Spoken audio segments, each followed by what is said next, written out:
경제는 글로벌하게 국제 경제를 심층 분석하는 코너죠. 오늘부터 야심차게 새롭게 시작해봅니다. 차영주 YG경제연구소장님, 홍기빈 글로벌 정치경제연구소장님 두 분 스튜디오에 모시고 자세한 이야기 나눠보겠습니다. 두 분 어서 오세요. 네, 안녕하세요. 안녕하십니까. 네, 오늘부터 함께 하시기로 했어요. 소감 한마디씩 먼저 부탁드립니다. 예, 굉장히 지금 경기 상황, 특히 뭐 주식 시장이라든지 여러 가지 뭐 상황이 녹록치가 않습니다. 근데 문제는 이제 이런 상황들이 단기간에 끝날 것 같지 않다라는 점이 더욱더 공포스럽죠. 네. 이런 상황에서 과연 어떻게 경기라든지 경제 상황을 좀 바라보고 하는 거에 대해서 나름대로 좀 최선을 다해 보도록 하겠습니다. 네, 잘 부탁드립니다. 네. 예, 지금 상황이라고 하는 게 우리나라 한 나라만의 상황이 아닌 것 같아요. 그래서 지금 그야말로 글로벌하게 전 세계적으로 함께 나타나고 있는 위기고 이러니까 시야를 좀 넓게 가지고 국제면이다, 세계면이다 이렇게 생각하지 말고 우리 문제라고 생각하고 같이 보시면 좋겠습니다. 네, 알겠습니다. 자, 그럼 본격적으로 시작을 해볼 텐데요. 제가 오프닝에서도 이야기를 했지만 지금 이른바 아래 공포가 경기 침체 공포가 글로벌 금융시장을 뒤덮었어요. 이게 정확히 뭔가요? 어떤 네. 상황이라는 건지 좀 설명을 해주시면 좋겠습니다. 예, 사전적인 정의는 이렇죠. 리세션이라고 하는 게 경기 후퇴가 두 번 일어나는 건데, 그러니까 우리가 1, 4분기, 2, 4분기 이렇게 3, 4분기 나누잖아요. 네. 그런데 그 전년 동기 대비로 했을 적에 마이너스 성장을 하는 수가 있죠. 이를테면 올해 1, 4분기가 작년 1, 4분기보다 마이너스 성장을 할 수가 있는데 이게 두 분기 연달아서 나타나면 그걸 사전적으로는 리세션이다. 경기 후퇴, 아마 후퇴라고 옮길 겁니다. 우리말로. 네. 그래서 두 분기 연달아서 전년 대비 마이너스 성장을 한 상태 이렇게 말할 수 있죠. 예, 근데 지금 이게 지금 세계 곳곳에서 나타나고 있는 게 아니냐. 그래서 세계 경제 전체가 결국은 경기 침체로 가고 있는 게 아니냐 이런 상황인 것 같아요. 네. 이게 상당히 좀 혼란스러운 게 뭐냐면 투자분들 이제 뭐 일반 분들께서 할 때 지금 이제 리세션이라는 경기 침체라는 어떤 단어가 튀어나오기 이전에 우리가 올 초 그리고 작년 연말만 하더라도 인플레이션에 대한 얘기를 했어요. 네. 그러니까 이제 코로나 상황에서 경기가 살아나지 않은 상황에서 이제 코로나가 거의 끝나가는 상황이고 그러면 이제 2021년 기준으로 봤을 때 2022년이 오면 경기가 정상화될 것이다라고 이제 봤었던 거죠. 그래서 이제 연준이 2020년서부터 금리를 올리겠다. 그다음에 이제 풀어놨던 유동성을 회수하겠다라는 어떤 청사진을 제시했었었죠. 네. 그런데 이제 인플레이션에 대한 어떤 그 속도가 갑자기 이제 전쟁이 터지면서 가팔라지기 시작했죠. 원자재 가격이 폭등해 버렸고 뭐 이런 부분들이 나오면서 이제 인플레이션이냐 스태그플레이션이냐에 대한 논쟁이 또 시작이 됐었죠. 그러다가 이제는 완전히 이제 그런 논쟁들을 벗어나서 리세션이라는 단어까지 이제 등장을 하기 시작했다라는 거죠. 그러니까 경제 상황이라는 것이 물론 뭐 예측 가능한 영역이 있고 지금처럼 예측 불허한 영역이 더 확대되는 영역들이 있습니다만 상당히 급박하게 돌아가고 있다라는 거예요. 근데 여기서 상당히 중요한 게 뭐냐면 용어가 하는 의미도 상당히 중요하거든요. 특히 네. 경제는 심리가 차지하는 비중도 굉장히 큽니다. 우리가 만약에 여기서 리세션이라는 단어를 공식적으로 쓰게 된다라면 네. 소비자들은 지갑을 더욱더 닫을 수밖에 없게 되는 거죠. 그렇죠. 그러면 실질적인 경기 침체가 와버리고 그런 상태에서 물가는 올라가죠. 그럼 뭐가 되죠? 스태그플레이션이 와버리는 거예요. 그렇기 때문에 지금은 어떤 상황이다라고 단정짓기보다는 지금 상황을 읽어내는 하나의 그 상징적인 단어로서 이것을 좀 사용해야 되지 않을까 그 점도 좀 말씀드리고 싶습니다. 그러니까 최근에는 계속 인플레이션 이야기만 나오다가 리세션 이 단어가 저는 오늘 아침에 처음 본 것 같거든요. 이 단어가 지금 등장하기 시작했다는 건 그만큼 우리 세계 경제 상황이 좀 좋지 않다, 조금 희망적이지 않다 이렇게 봐도 될까요? 네, 그렇죠. 예. 그러니까 지금 이제 이번에 네. 새벽에 발표된 그 FOMC 6월달 의사록에서도 인플레이션이라는 단어만 계속 사용이 됐었어요. 90여 차례 나왔다고 하던데. 그런 것들이 이제 문제가 됐었는데 네. 지금 이제 리세션이 된다라는 것은 지금 이제 그 미국에서 연준이 말하는 게 이제 오버킬 정책 그러니까 이제 소비를 줄여서라도 인플레이션을 잡겠다라는 겁니다. 이제 그런 정책들이 나오면서 고통을 감내를 해야 된다라고 하는 건데 네. 이러다 보니까 어찌됐든 뭐 여러 가지 침체가 온다라는 거죠.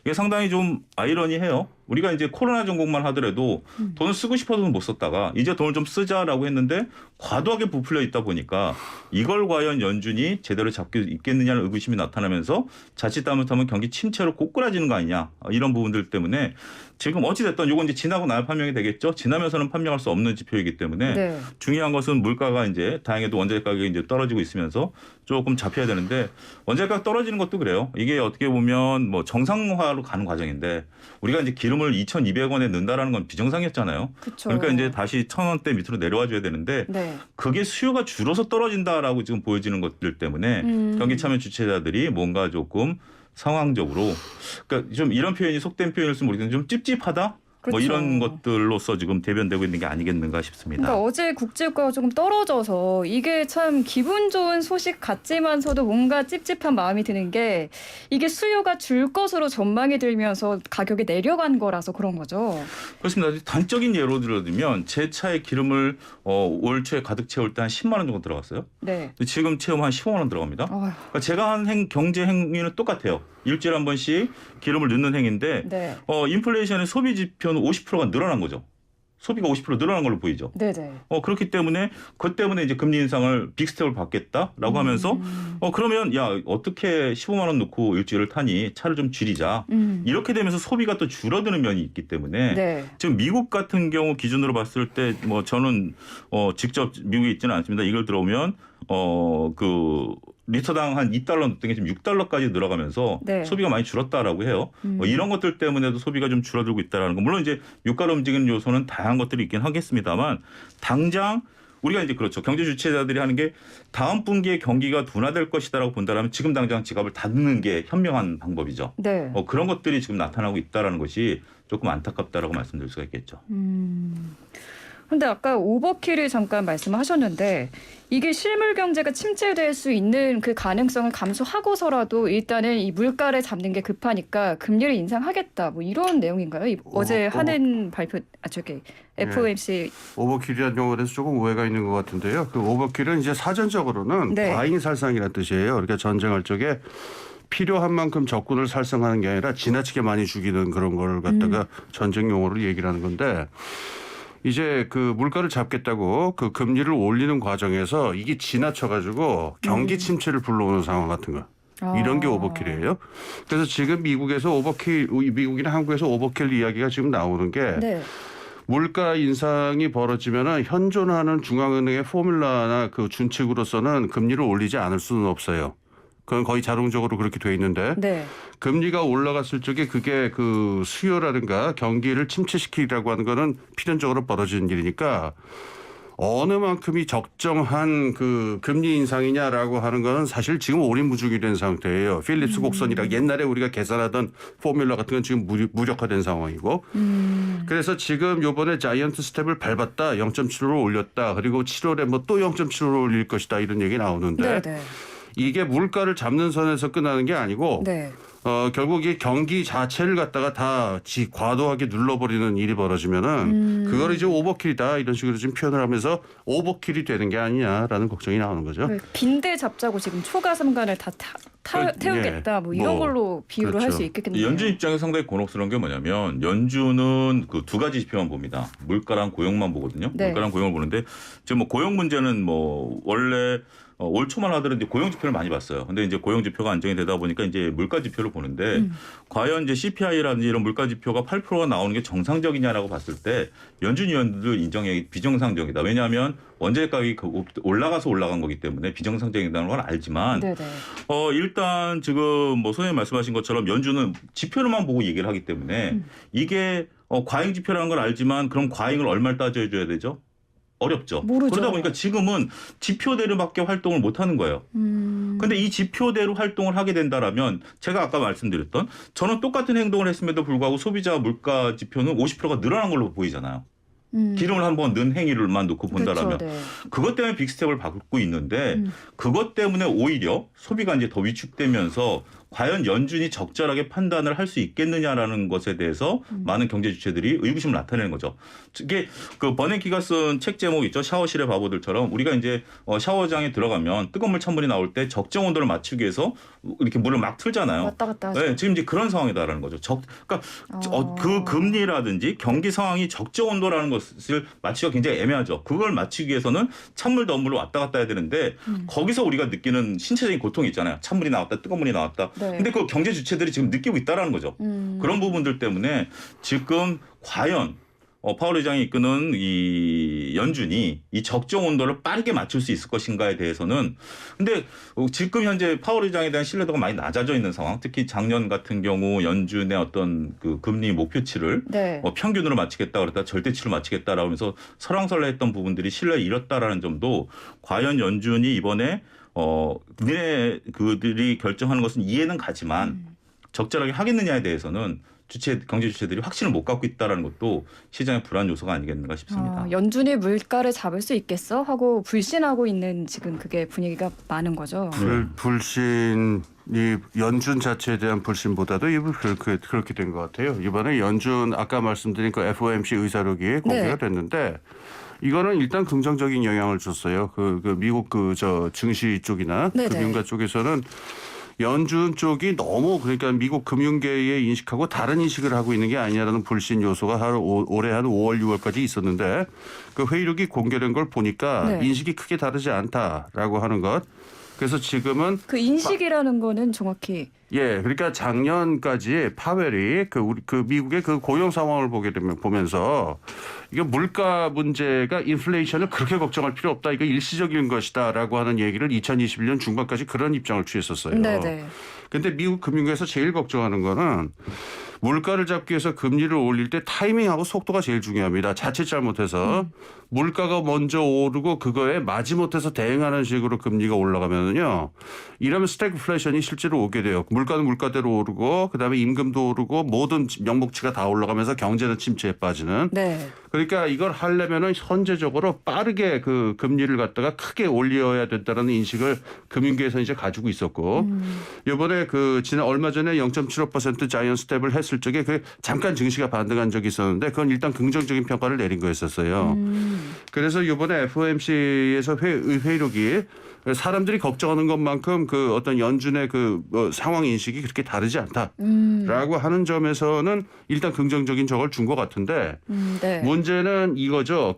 지금 모든 사람들이 알고 있지만은 지금 인플레이션 상황에서 금리를 올리고 이 수요 측을 갖다가 이게 쪼여드는 거 불가피하다는 건 알지만은 지금 인플레이션의 가장 큰 원인은 공급 측, 비용 측에서 발생을 하고 있거든요. 그러니까 에너지라든가 식량이라든가 원자재 같은 부분에서 생겨나고 있으니까 지금의 이 대응으로 연준의 금리 대응이라고 하는 것만으로 과연 이 인플레이션 또는 스태그플레이션이 잡히겠느냐라고 하는 불신은 계속 있어요. 그래서 이 인식이 계속되고 있으면서 과연 미래가 굉장히 어둡고 비관적이지 않느냐라고 하는 전망이 지금 지배적입니다.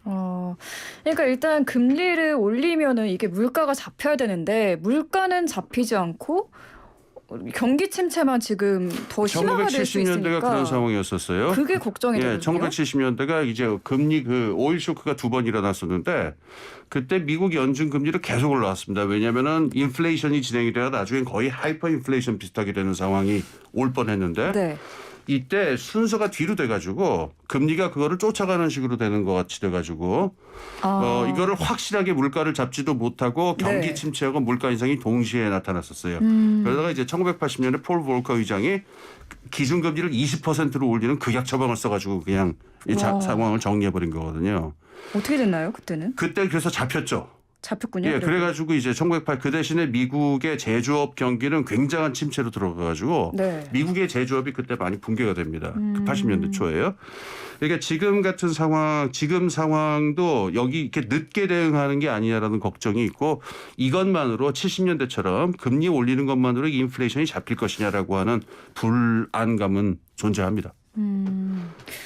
근데 지금 미국에서는 지금 경기 침체냐 아니냐를 두고도 의견이 분분하거든요. 그러니까 뭐 앞에서도 잠깐 말씀하셨지만 경제 지표는 모두 침체를 가리키는데 고용만은 지금 안정적이에요. 굉장히 고용 안정이 나타나고 있는데 이거는 어떻게 보시나요?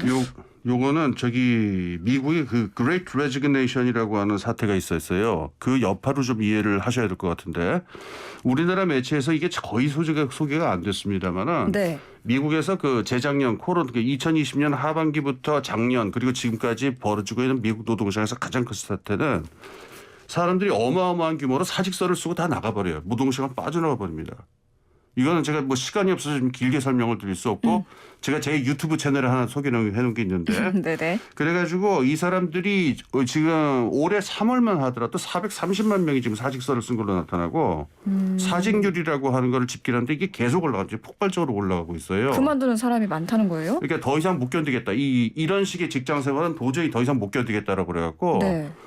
올해 초에 한 여론조사 기관에서 1만 명 정도의 미국 노동자들을 샘플을 잡아가지고 설문조사를 해봤었는데 올해 안에 사표를 쓸 의향이 있다고 대답한 사람이 44%였어요. 왜 그렇게 많아요? 이거에 대해서는 굉장히 여러 가지 논란이 있고 많은 사회학적 얘기가 있어요. 그러니까 드디어 미국 노동시장의 조건 악화라는 게 한계가 왔다 이런 분석도 있고 그래가지고 잡힐 때는 지금 미국이 그래서 다른 경제 지표는 다 침체인데 네. 구인난에 시달립니다.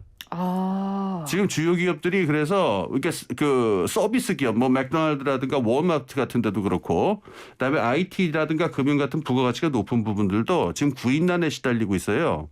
그러니까 이 고용 부분만 보게 되면은 실업률이 낮고 한 3.8% 아마 지금 이렇게 나오고 있을 거예요.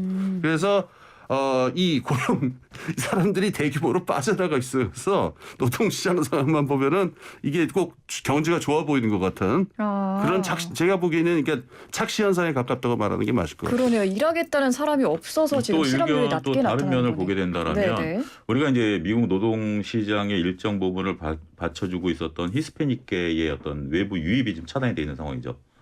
그러니까 이제 우리가 그 2020년, 2021년에 그 우리 그 BDI 지수라든지 이런 선박 지수가 올라갔었던 것 중에 하나가 네. 상해에서 컨테이너를 싣고 미국으로 가면 LA 향해서 그걸 내릴 노동자들이 없었던 거예요. 히스패닉계가 안 들어와가지고. 네. 그래서 이제 바이든 대통령이 군인을 투입해서라도 물건을 내려라라고 이제 이게 나오면서 인플레이션을 잡으려고 노력을 했었던 거죠. 네네. 그러니까 저 고용 시장에 일부 왜곡이 있다라는 거죠. 코로나로 인해서 국경을 닫아놓다 보니까 노동자들이 들어오지 못해서 네. 좋은 일자리건 나쁜 일자리건 일부 노동 공백이 생겼다라는 것들 이런 것들도 우리가 인정을 해야 되겠고요. 네. 또 한 가지 우리가 이제 이런 어떤 단순한 지표들을 볼 게 아니라 최근에 좀 보셔야 될 것들이 어제 오늘 뉴스를 보게 된다라면 미국의 빅테크 기업들의 대량 해고가 이루어지고 있다라는 점도 여러분들이 염두에 주셔야 될 것 같아요.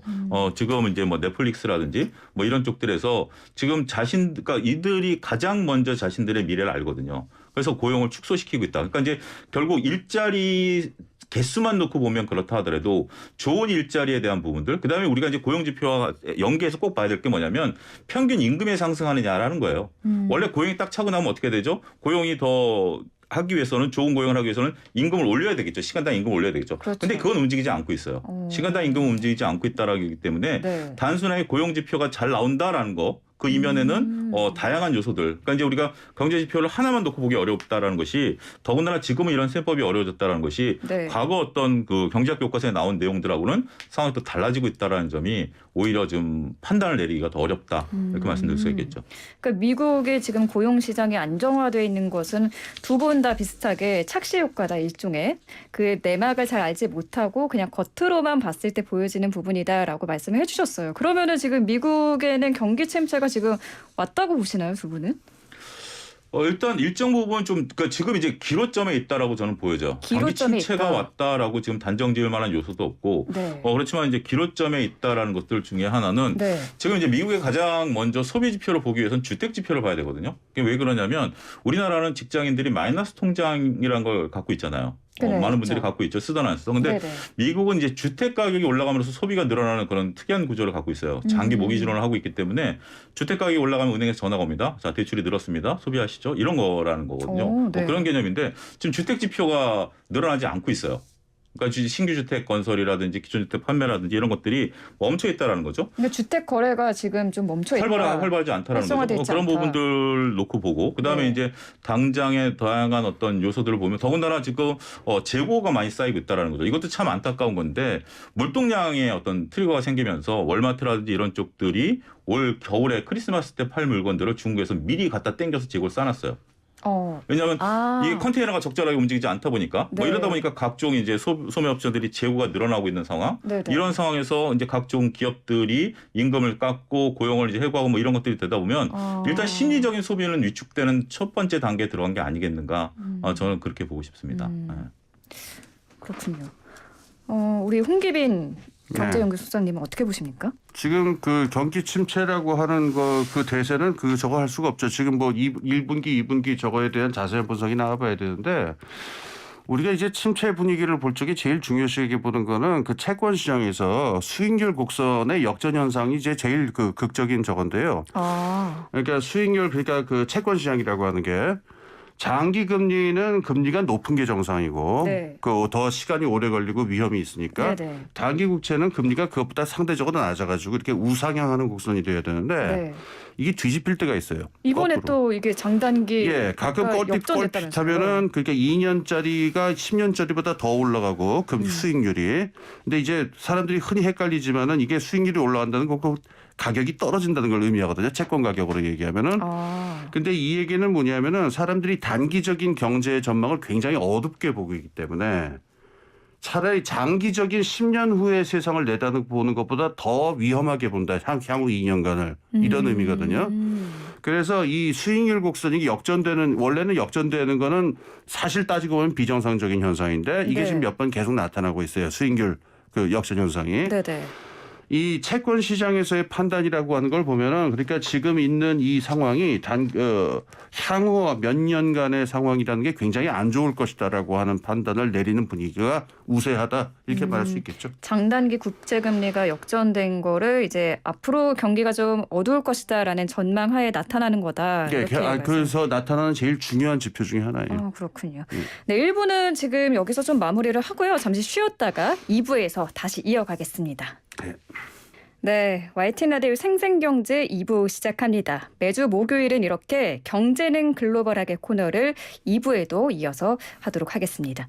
차영주 YG경제연구소장님, 홍기빈 글로벌정치경제연구소장님 두 분 스튜디오에 모시고 이야기해 보겠습니다. 저희가 아까 1부에서 미국의 경기 침체에 대해서 이야기를 나눴는데요. 그러면은 앞으로 연준이 다음 달에 기준금리 발표가 이번 달 말에 있죠. 27, 28일. 예. 네, 기준금리 얼마나 올릴 것으로 예상하십니까? 지금 이제 뭐 6월달 FOMC에서도 나왔고 지금 이제 연준이 밝히는 건 75bp죠. 75bp를 하겠다라는 게 그러고 빅스텝을 한번 더 지금까지는 이제 빅스텝을 하겠다라고 이제 8월달에는 연준이 없습니다. 8월달에는 연준이 없고 잭슨홀 미팅만 있고 9월달에 다시 연준이 이제 열리기 때문에 한 달에 이제 유예는 있죠.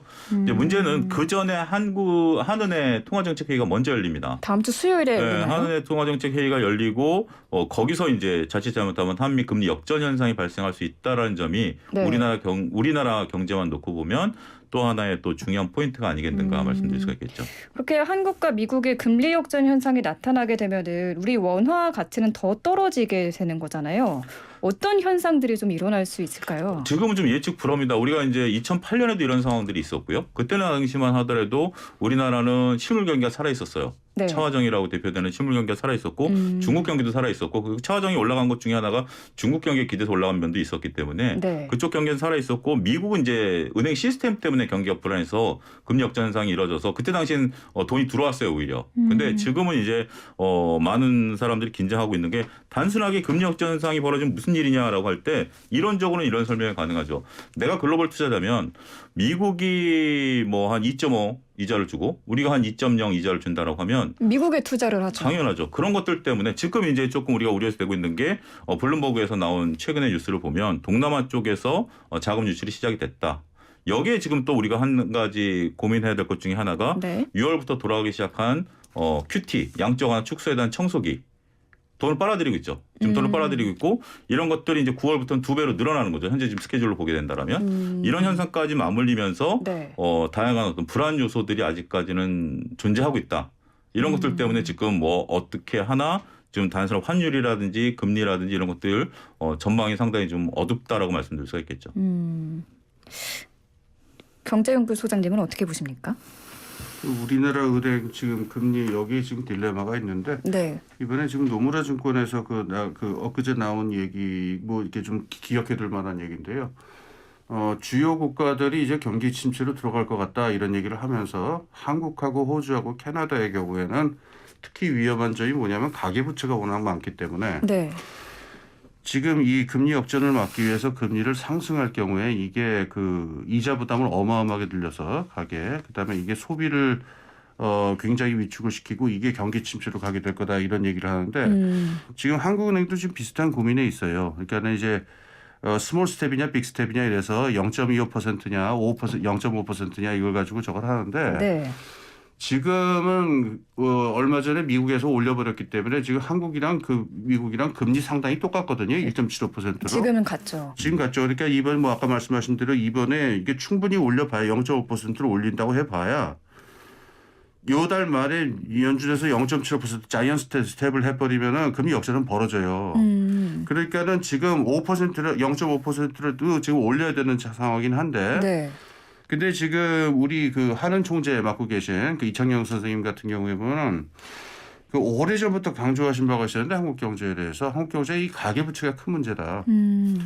그래서 이 가계 부채 관리라고 하는 게 한국 경제의 제일 거시 경제의 중요한 뇌관이다라는 얘기를 여러 번 하셨기 때문에 네. 이창용 한은 총재가 이렇게 이른바 매파다 비둘기파다 이렇게 얘기를 할 적에 그러니까 금리를 아주 강경하게 밀어붙이는 사람들을 보통 매파라고 얘기합니다만 네네. 매파 쪽에 해당하는 사람인지에 대해라고 이렇게 보지는 않았단 말이에요. 그렇군요. 그러니까 지금 상황은 지금 딜레마죠. 지금 말한 대로 금리 역전이 벌어지게 되면은 지금 가뜩이나 지금 주식시장에서 돈 빠져나가고 있고 네. 주가 떨어지고 환율이 지금 불안한 상태니까 네. 이걸 그냥 둘 수는 없어요. 금리 역전이 벌어지는 걸 그냥 둘 수는 없어서 금리를 올리지 않을 수는 없는 상황인데 네. 지금 금리를 올리게 되면 우리나라 가계부채가 어마어마하기 때문에 이게 사람들에게 엄청난 고통을 가져다 주는 것도 사실이란 말이에요. 네. 그러니까 그게 노무라 증권에서 거기 보고서에서 경고하고 있는 바고. 그러니까 이거를 스몰 스텝을 밟아야 될 이유도 있는 거고 빅 스텝을 밟아야 될 이유도 있는 거고. 약간 진퇴양난에 빠진 듯한 그런 형국인데. 이거는 이게 그렇죠. 어쨌든 올려야 되잖아요, 금리를. 그런데 이게 그래서 어떤 사람들은 뭐 이런 저걸 하기도 해요. 중국 같은 경우에는 지금 뭐 그거 안 하더라도 이게 디커플링이 되지 않았느냐. 다시 말해서 그러니까 미국으로 돈이 빠져나간다고 해서 중국 증시가 내려왔냐면 그건 아니고 지금 중국 증시는 최근에 외국에서 자금이 유입이 되고 있거든요. 네. 그래서 디커플링이 벌어지고 있으니까 우리도 좀 자신감을 가지고 꼭 그렇게 벌벌 떨 필요는 없지 않느냐 이런 얘기를 하는 분들도 계신 것 같은데 우리나라하고 중국은 상황이 좀 다르죠.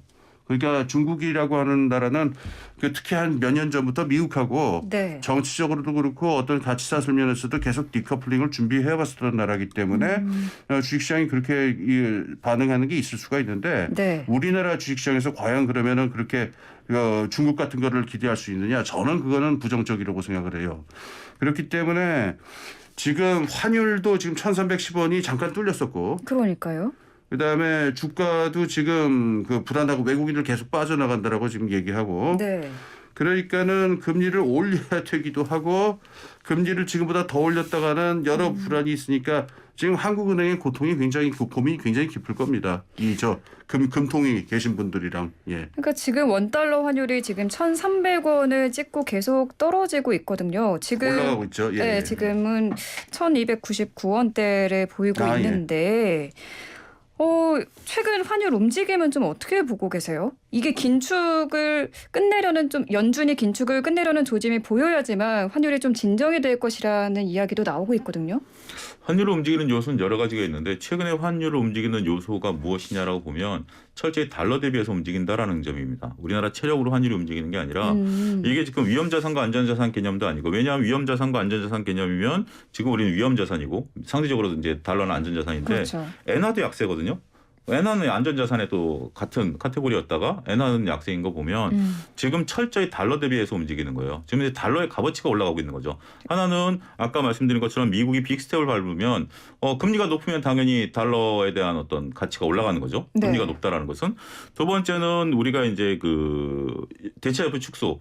이게 지금 우리가 걸어보지 못한 길이에요. 그동안 돈을 막대하게 풀었고 이걸 코로나19 이전에 이제 걷어들이려고 했는데 코로나 터지면서 그래프를 보면 갑자기 수직 상승해버리면서 무제한적으로 돈을 풀어버렸어요. 아무 생각 없이 그냥 돈을 풀어버렸어요. 네. 그걸 이제 와서 고통해야 되니까 저는 이렇게 표현드리고 싶어요. 우리가 이제 코로나 전국에서 와서 굉장히 경기가 확 죽어버렸잖아요. 그러니까 어떻게 생존의 문제에서 살리기 위해서 이런 표현이 말씀해서 마구 매겼어요, 그냥. 네, 돈을 풀었죠. 돈을 풀었다는 게 이제 마구 돈을 풀어서 매겼는데 네네. 이제 와서 다이어트를 하라라는 거예요. 그러니까 굉장히 어려워진 거죠. 이런 네. 상황이면서 그 다이어트 하면서 돈을 꼭 빨아 들어가니까 거기에 대한 수요. 그러니까 지금 동남아에서 미국으로 돈이 흘러가게 된다라면 동남아 화폐 가치는 떨어지고 그걸 사야 되는 달러에 대한 수요는 또 늘어나니까 달러에 대한 것 더 강세가 이루어질 수밖에 없는 거죠. 네. 환율이 좀 그런 건데 여기에 또 우리가 이제 하나의 문제인 것이 환율에 대한 것들 여러 가지 요소 중에 하나가 네네. 지금 우리가 상반기 때 환율을 방어하기 위해서 막대한 돈을 쏟아부었다라는 게 언론에 공표가 됐다라는 거예요.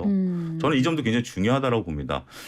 어떠한 나라도 네. 이게 환에 대해서 공개적으로 이렇게 하는 것을 굉장히 꺼려해요. 왜냐하면 투기 세력들이 들어올 수가 있는 거기 때문에. 과거 이제 영국 같은 경우 소로스가 들어가서 환을 가지고 어마어마하게 장난을 쳤고 우리도 이제 IMF 때 그런 거 아닙니까? 태국서부터 환이 움직이기 시작하면서 우리도 환을 방어하려다가 결국 못해서 100개를 들었던 거. 물론 그때와 지금 외환 보유가 어마어마한 차이가 있기 때문에 그런 것까지는 아니지만 일단 환에 대해서 우리가 건드리기 시작한 이제 소장님 말씀하신 것처럼 우리가 이제 금리를 안 올리고 환율을 방어하려고 노력을 했다라는 것이 지금 보여지기 시작한다라는 거예요. 그렇기 때문에 이 환에 대한 어떤 불안정한 것들이 네. 아직까지는 해소되지 않고 있다라는 것도 그러니까 지금 이제 주식시장만 두고 보면 많은 투자들이 바라는 게 외국인들 도대체 언제 들어오느냐. 외국인들 언제 들어오느냐인데 그중에 하나의 요소는 또 환이 중요한 역할을 해요. 외국인들 같은 경우 삼성전자를 6만 원에 사놨다가 1,200원에 사놨다가 지금 1,300원이면 앉아서 손해를 보니까 누가 들어오겠습니까? 그러니까요. 환이 안정이 나가죠. 돼야 되는 건데 네네. 지금 그런 부분들을 보면 환조차도 불안한 모습들 더군다나 지금 이제 심각하게 급속도로 지난달에만 90억 달러 쏟아부었다라는 어떤 구체적인 수치까지 나오기 시작했다라는 것은 이거는 경제 주체로서 봤을 때는 간단한 문제는 아니다. 저는 그렇게 말씀드리고 싶어요. 외환 보유액이 계속 감소하고 있다라는 것까지 짚어주셨어요. 그러니까 지금 현재 외환 보유가 한 4,380억 정도 지금 이제 5일자 기준으로 발표한 게 그렇고 지금 이제 2달 연속 무역 적자죠. 그런데 네. 이 무역 적자의 원인이 우리가 수출이 안 된다라기보다는 기름값이 올라가니까 이제 수요 섹터 때문에 무역 적자가 이제 발생한 것도 있고 여기에 이제 삼성전자가 앞으로 수출을 잘하느냐 이거에 대한 이제 불안감이 있긴 합니다만 어찌됐든 지금 이제 문제는 IMF가 권고하고 있는 수준 밑으로 떨어졌다라는 거죠.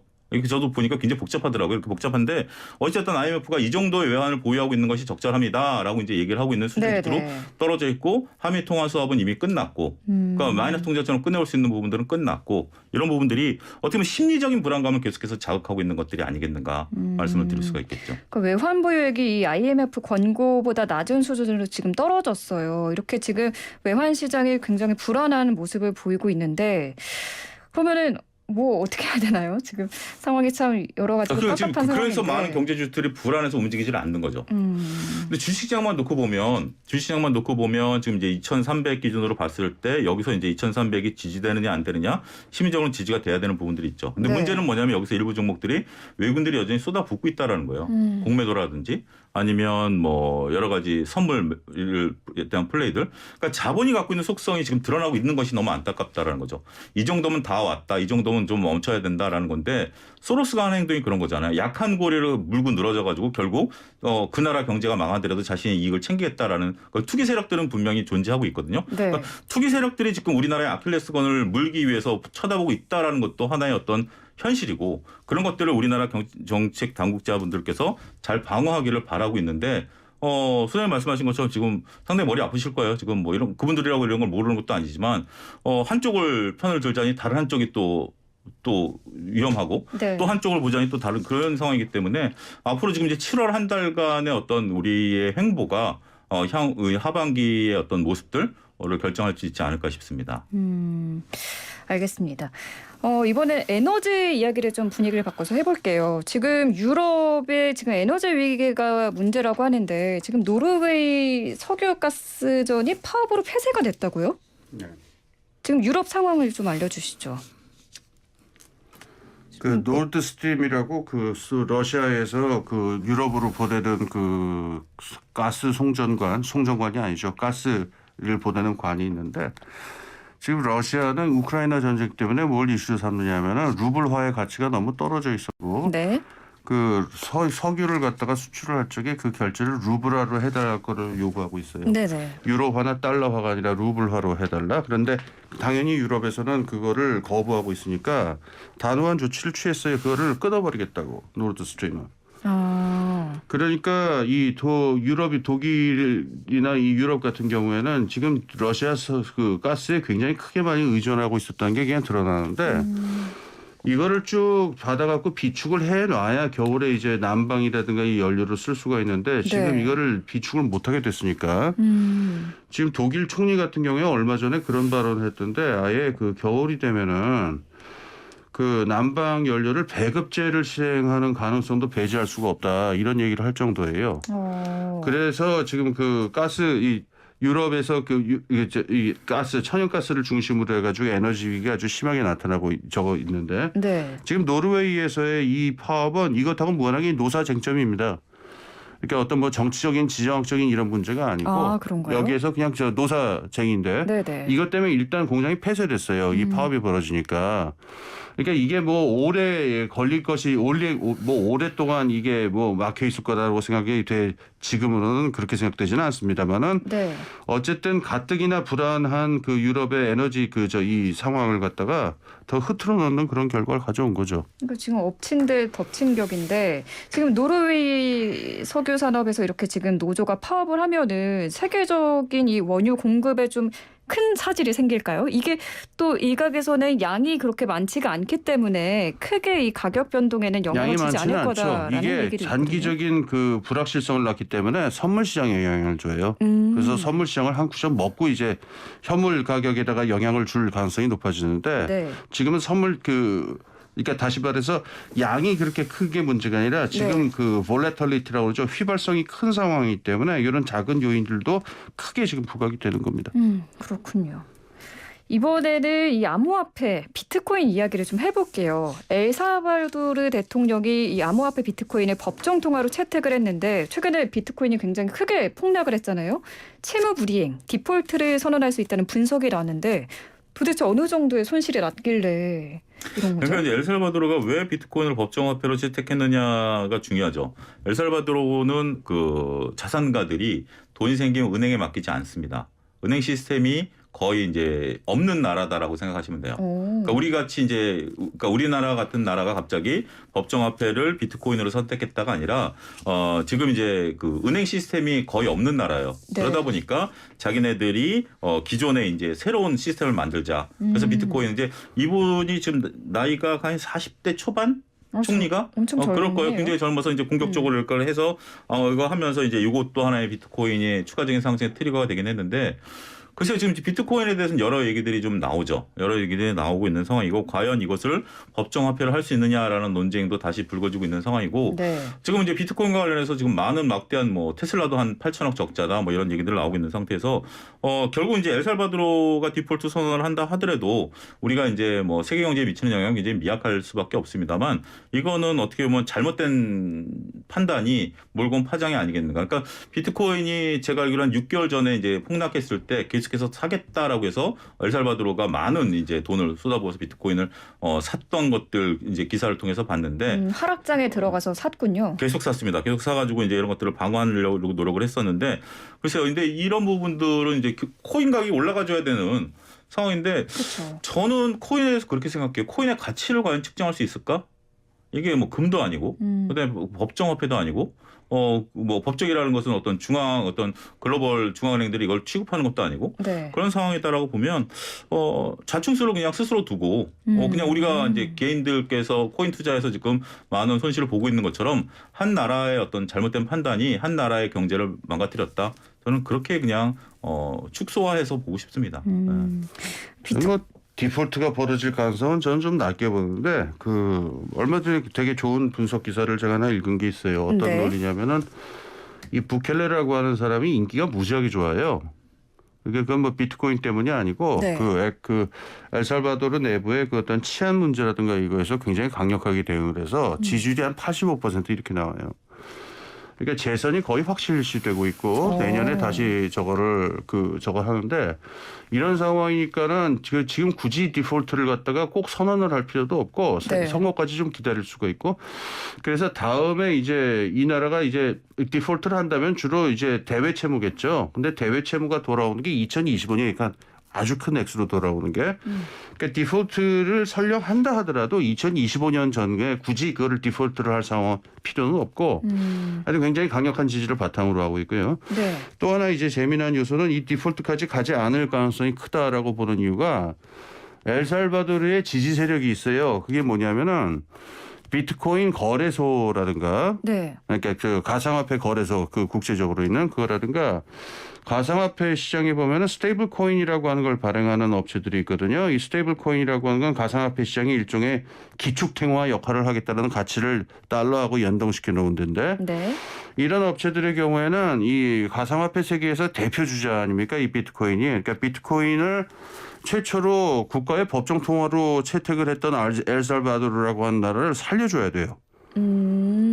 그러니까 이게 장기적으로 가상화폐 비즈니스에 굉장히 중요한 이득이 있기 때문에 아, 그렇군요. 그런 업체들이 사실 그 엘살바도르가 경제 사이즈가 그렇게 큰 나라가 아니기 때문에 이 나라들이 그 달러를 아예 엘살바도르 중앙은행에다 예치해 버릴 수가 있다. 그럼 굳이 디폴트까지 할 필요는 없으니까. 근데 이 엘살바도르 대통령이 비트코인을 법정 통화로 채택한 최초의 나라였나요? 예.